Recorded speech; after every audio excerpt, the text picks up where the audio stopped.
Okay, the first rhythm, basically you got a bar of all downstrokes, and then a bar of all upstrokes. So that first one is kind of there to hopefully set you off on the right path with where your tempo and rhythm is going to be. So I know that was pretty easy for you on that end. It's just all the upstroke stuff that's a challenge. So let's see. So some things to think about for like the second bar. So right after you tap the downbeat, that's when the first upstroke is going to happen. And then you're going to tap right after that. So maybe that would be a good thing to try doing. Instead of going all the way through first, maybe practice how it kind of lines up. So you get your tap, up, tap, tap, up, tap. Maybe practicing that could help there. So yeah, I'll just loop that a little bit so you can practice getting the motion of that down. So sounds like I'll count off 4. So 1, 2, 3, 4. 1, 2, 3, 1, 1.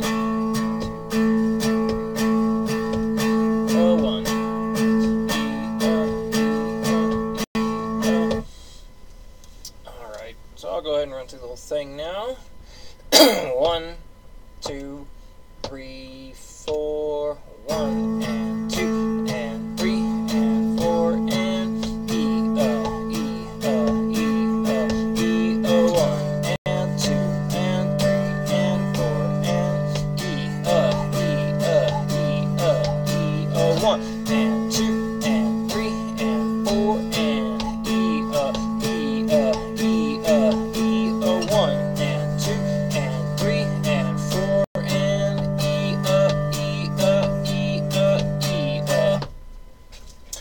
Alright, so we took another look at the Wasted Years intro. So the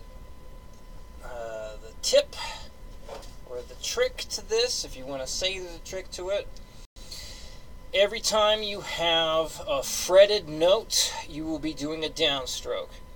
Every time you start any group of the open E string, you will be starting on a downstroke. So if you can at least remember that, that's going to be a huge thing to getting through all of it.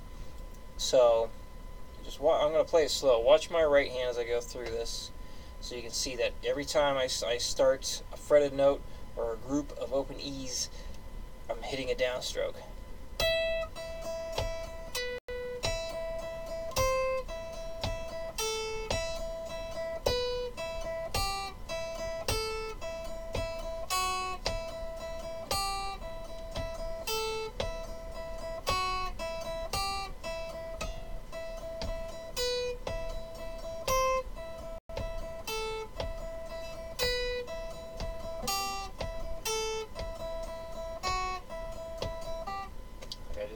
Up. So yeah, I let my mind drift and look what happens. So I'm going to do it again.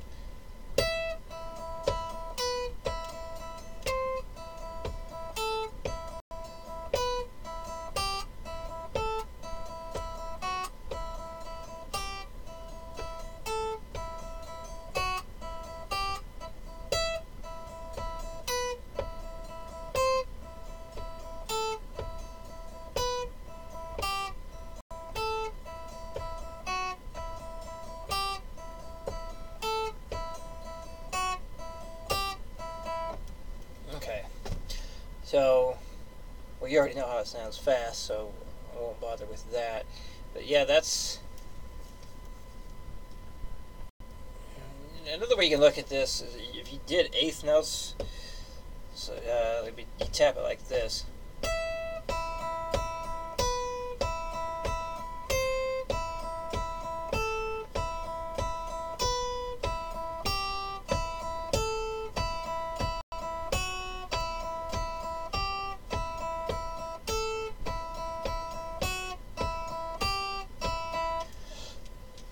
if you find that helps you with this, do it.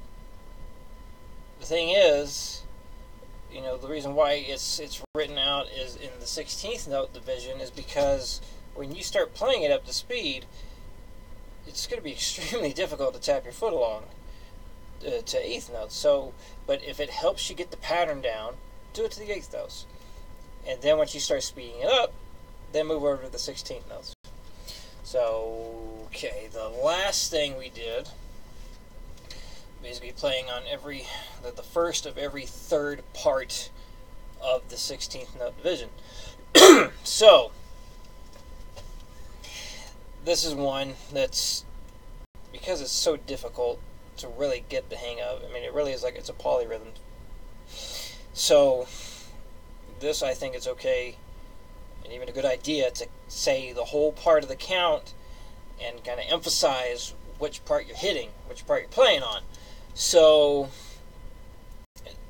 I'm just going to loop the first chord for right now. So, when you're doing it, you have like 1 E and a 2 E and a 3 E and a 4, 1 E and a 2 E and a 3 E and a 4, 1 E and a 2 E and a 3 E and a 4, 1 E and a 2 E and a 3 E and a 4, 1 E and a 2 E and a 3 E and a 4, 1 E and a 2 E and a 3 E and a 4, 1 E and a 2 E and a 3 E and a 4, 1 and E 4, 1 and E 4, 1 and E 4,